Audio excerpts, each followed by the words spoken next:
Hi welcome to Ashwaja vlogs. ಇವತ್ತು non veg taste ಇರುವಂಥ ಒಂದು ವೆಜ್ಜಲ್ಲಿ ಸೋಯಾ ಚಂಕ್ಸ್ ಚಾಪ್ಸ್ನ ಮಾಡ್ತಾಯಿದ್ದೀನಿ. ಇದು ರೈಸ್ಗೆ, ಚಪಾತಿಗೆ, ರೋಟಿಗೆ ಎಲ್ಲದಕ್ಕೂ ನಾವು ಅದನ್ನು ಮಾಡಿ ಟೇಸ್ಟ್ ಮಾಡ್ಬೋದು. ಮೊದಲನೇದಾಗಿ ಸೋಯಾ ಚಂಕ್ಸ್ನ ನಾನು ಬಿಸಿನೀರಲ್ಲಿ ಒಂದು 10 ನಿಮಿಷಗಳ ಕಾಲ ನೆನೆಸಿಟ್ಕೊಂಡಿದ್ದೀನಿ. ನೆನೆಸಿಟ್ಕೊಂಡ್ಮೇಲೆ ಅದನ್ನು ನೀರನ್ನು ಹಿಂಡಿ ನಾನು ತಗೊಂಡು ತಣ್ಣೀರಲ್ಲಿ ಮತ್ತೆ ಅದನ್ನು ವಾಶ್ ಮಾಡಿ ನೀರನ್ನು ಹಿಂಡಿ ನಾನು ತೆಗೆದಿಟ್ಕೊಂಡಿದ್ದೀನಿ ನೋಡ್ಬೋದು.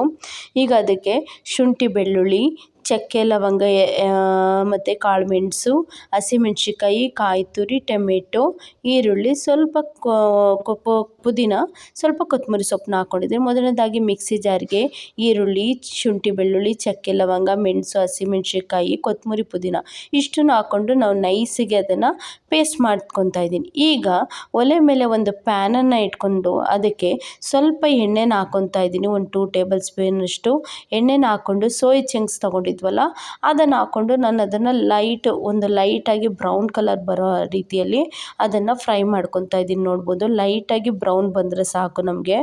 ಎಣ್ಣೆ ಹಾಕೋದೇನಕ್ಕೆ ಅಂದರೆ ಅದು ಕಚ್ಕೊಳ್ಳುತ್ತೆ ಅನ್ನೋ ಕಾರಣಕ್ಕೆ ಎಣ್ಣೆ ಹಾಕಿದ್ದೀನಿ. ಸೊ ಲೈಟಾಗಿ ಬ್ರೌನ್ ಬಂದರೆ ಸಾಕು. ಈಗ ಅದನ್ನು ತೆಗೆದಿಟ್ಕೊಂಡು ಈರುಳ್ಳಿ ಹಾಕ್ಕೊತಾ ಇದ್ದೀನಿ. ನಾನು ಸ್ವಲ್ಪ ಲೈಟಾಗಿ ಕಟ್ ಮಾಡ್ಕೊಂಡಿದ್ನಲ್ಲ ಆ ಈರುಳ್ಳಿನ ತೆಗೆದಿಟ್ಕೊಂಡಿದ್ದೆ. ಅದನ್ನು ಹಾಕ್ಕೊಂಡು ಫ್ರೈ ಮಾಡಿಕೊಂಡು ನಾನು ಪೇಸ್ಟ್ ಮಾಡ್ಕೊಂಡಿದ್ನಲ್ಲ ಹಸಿಮೆಣ್ಸಿಕಾಯಿ, ಶುಂಠಿ, ಬೆಳ್ಳುಳ್ಳಿ ಆ ಪೇಸ್ಟ್ನೆಲ್ಲ ನಾನು ಹಾಕ್ಕೊಂಡು ಚೆನ್ನಾಗಿ ಫ್ರೈ ಮಾಡ್ಕೊತಾ ಇದ್ದೀನಿ. ಈಗ ಫ್ರೈ ಆಗ್ತಾ ಇದ್ದಂಗೆ ನಾನು ಅದಕ್ಕೆ ಸ್ವಲ್ಪ ಅರಿಶಿನ ಪುಡಿನ ಸೇರಿಸ್ಕೊತಾ ಇದ್ದೀನಿ ನೋಡ್ಬೋದು. ಅರಿಶಿನ ಪುಡಿನ ಹಾಕಿ ಹಾಗೆ ಮಿಕ್ಸ್ ಮಾಡ್ಕೊಳ್ಳೋಣ. ಈಗ ಇದಕ್ಕೆ ನಾನು ಸ್ವಲ್ಪ ಮಿಕ್ಸಿ ಜಾರಲ್ಲೇ ಇರುತ್ತಲ್ಲ ಆ ನೀರನ್ನೇ ನಾನು ಹಾಕ್ಕೊಂಡು ಹಾಗೆ ಲೈಟಾಗಿ ಫ್ರೈ ಮಾಡ್ಕೊತಾ ಇದ್ದೀನಿ. ಈಗ ಅದಕ್ಕೆ ನಾನು ಏನು ಕಾಯಿ ಮತ್ತು ಟೊಮೆಟೊ ಇಟ್ಕೊಂಡಿದ್ನಲ್ಲ ಅದನ್ನು ಕೂಡ ಮಿಕ್ಸಿ ಜಾರ್ಗೆ ಹಾಕ್ಕೊಂಡು ನೈಸಾಗಿ ಅದನ್ನು ಪೇಸ್ಟ್ ಮಾಡ್ಕೊತಾ ಇದ್ದೀನಿ. ಈಗ ಪೇಸ್ಟ್ ಆಗಿರೋದನ್ನು ನಾನು ಅದೇ ಪ್ಯಾನ್ಗೆ ಹಾಕ್ಬಿಟ್ಟು ಅದನ್ನು ಹುರ್ಕೊಂಡು ಮಿಕ್ಸಿನಲ್ಲಿರುವಂಥ ಮಸಾಲೆಗೆ ಸ್ವಲ್ಪ ಹಾಗೆ ನೀರನ್ನು ಹಾಕಿ ಮಿಕ್ಸ್ ಮಾಡಿ ಅದನ್ನು ಲಿಡ್ನ ಕ್ಲೋಸ್ ಮಾಡಿ ನಾನು ಬಿಡ್ತಾಯಿದ್ದೀನಿ. ಸ್ವಲ್ಪ ಎಣ್ಣೆ ಬಿಡೋ ರೀತಿಯಲ್ಲಿ ನೋಡ್ಬೋದು. ಸೈಡೆಲ್ಲ ಎಣ್ಣೆ ಬಿಡೋ ರೀತಿಯೆಲ್ಲ ಆಗಿದೆ. ಸೊ ಈ ರೀತಿ ಆದಮೇಲೆ ನಾನು ಸೋಯಾ ಚಂಕ್ಸ್ ಇಟ್ಕೊಂಡಿದ್ನಲ್ಲ ಆ ಸೋಯಾ ಚಂಕ್ಸ್ನ ನಾನು ಅಲ್ಲಿಗೆ ಹಾಕ್ಕೊತಾ ಇದ್ದೀನಿ ನೋಡ್ಬೋದು. ಈ ರೀತಿ ಹಾಕಿ ಚೆನ್ನಾಗಿ ಮಿಕ್ಸ್ ಕೊಡಬೇಕು. ಸ್ವಲ್ಪ ರುಚಿಗೆ ತಕ್ಕಷ್ಟು ಉಪ್ಪನ್ನ ಹಾಕ್ಕೊತಾ ಇದ್ದೀನಿ. ಯಾರು ಹೊಸ್ದಾಗಿ ನನ್ನ ಚಾನೆಲ್ನ ನೋಡ್ತಾ ಇದ್ದೀರಿ ಎಲ್ಲರೂ ಸಬ್ಸ್ಕ್ರೈಬ್ ಮಾಡಿ ಮತ್ತು ಬೆಲ್ ಐಕನ್ನ ಕ್ಲಿಕ್ ಮಾಡಿದ್ರೆ ನಾನು ಮಾಡುವಂಥ ವೀಡಿಯೋಗಳನ್ನ ನೀವು ನೋಡ್ಬೋದು.